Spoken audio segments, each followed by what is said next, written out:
High বন্ধুরা, কেমন আছো সবাই? আশা করছি ভালো আছো, আমিও ভালো আছি। কালকে রথযাত্রা ছিল, তাই শুরুতেই সবাইকে জানাই শুভ রথযাত্রা। কালকে যেহেতু রথযাত্রা ছিল, পেঁয়াজি জিলিপি না হলে কি রথ বলে মানায়? হয়তো রথ আমরা টানতে পারি না, কিংবা রথ দেখতেও যেতেও পারিনি। সেই জন্য ঘরেতে একটু সেলিব্রেশন করে নিচ্ছি বান্ধবীরা মিলে।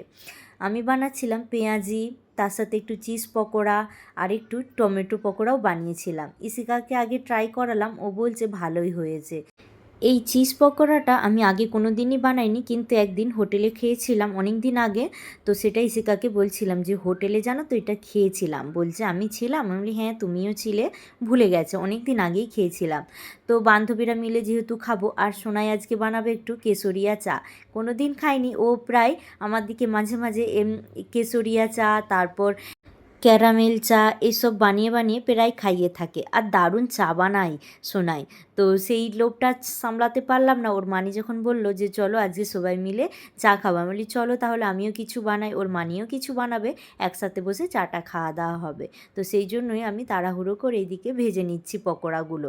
পকোড়া তো একটু গরম গরম খেলেই ভালো লাগে, আর সাথে যদি বৃষ্টি থাকে আর কি চাই বলো। আর কে কে তোমরা রথের মেলা গিয়েছিলে কিংবা রথের দড়ি টেনেছো অবশ্যই কমেন্টে জানিও।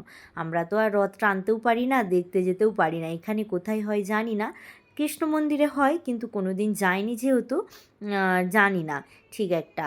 তো এখানে তাড়াহুড়ো করে আমি ভেজে নিচ্ছি, এরপর যাব সমস্ত কিছু। সানিকেও খেতে দিয়েছি, ও বেশ এই পেঁয়াজিটা খেতে ভালোই বাসে, আর আমারও বেশ ভালো লাগে চায়ের সাথে, কার না ভালো লাগে এইসব জিনিস।